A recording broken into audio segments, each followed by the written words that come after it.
Sports analysts, radio personalities, fans and the like tend to exaggerate when it comes to a city's futility as a whole. But upon reviewing the last decade of Washington, D.C. sports teams in elimination games, you cannot exaggerate the futility enough. It has been soul-crushing, gut-wrenching and every other twelve-word hyphenated adjective you can think of. Sure, some cities' sports teams have never even sniffed their respective playoffs, let alone a championship, but no city in the last decade has lost in dirty situations quite like DC's teams.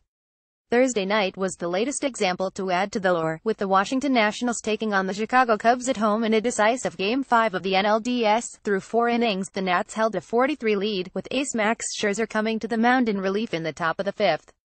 What could possibly go wrong? Well, everything. There were errors, passed balls, a hit by pitch and a few clutch hits by the Cubs, who took a 74 lead in the blink of an eye.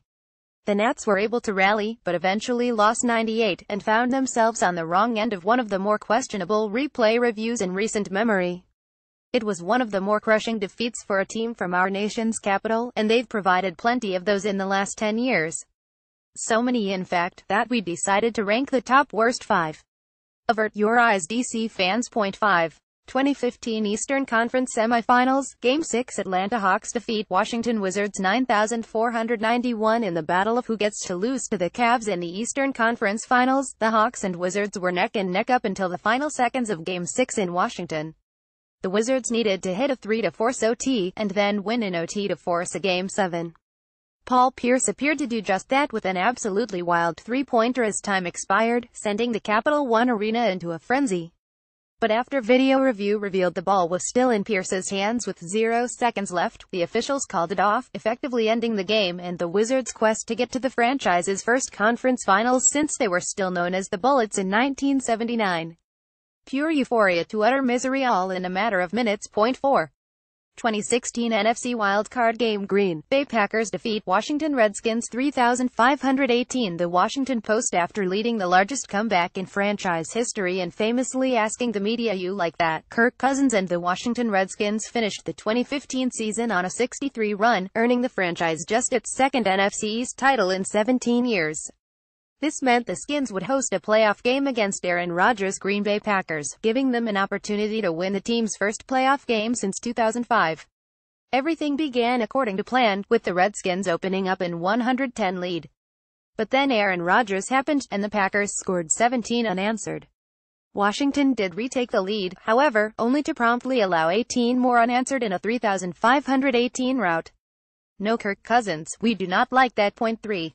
2015 second round, Game 7. New York Rangers defeat Washington Capitals 21. One of the internet's latest and greatest running jokes is that every new NHL season is going to be the Caps' year, but 2015 actually felt like it was heading in that direction.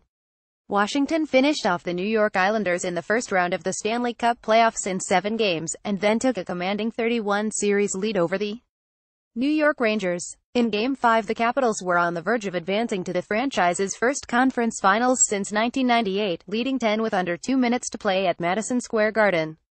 Instead, the Rangers became just the 28th team in NHL history to erase a 31-series deficit, coming back in Game 5 and winning the final 2 games of the series, including an epic Game 7 battle in overtime. Alas, it was not the Caps' year. Point 2. 2012 NLDS, Game 5. St. Louis Cardinals defeat Washington Nationals 97-G. Fume. Just like in the 2017 NLDS, the Washington Nationals forced a decisive Game 5 at home in 2012, this one against the St. Louis Cardinals. In an eerily similar game that was also started by Gio Gonzalez, the Nats jumped out to a 60 lead after 4 innings thanks to the bat of 19-year-old Bryce Harper, who tripled and homered in his first 2 plate appearances. The collapse that followed makes Thursday nights look like child's play. Yet, the Nationals still held a 75 lead in the top of the 9th with 2 outs and a man on third. Nationals reliever Drew Storen then had consecutive batters down to their final strike and walked them both, loading the bases, which led to a 4-Cardinal rally capped off by Pete Kozma's go-ahead two-run single that gave St. Louis a 97 victory and literally ripped the entire city's heart out. Point 1.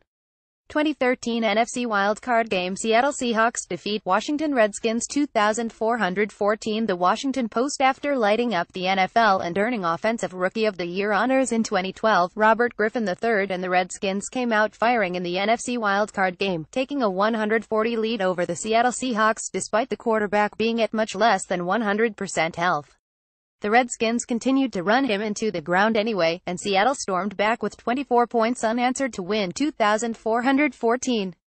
But the most crushing moment came with the score at 2,114 late in the fourth quarter, when the 2011 Heisman winner's leg finally gave way. The injury ended his season, and basically his career as franchise quarterback of the Redskins. He started just 20 more games in Washington over the next 2 seasons, going 515. Watch more videos from The Loop.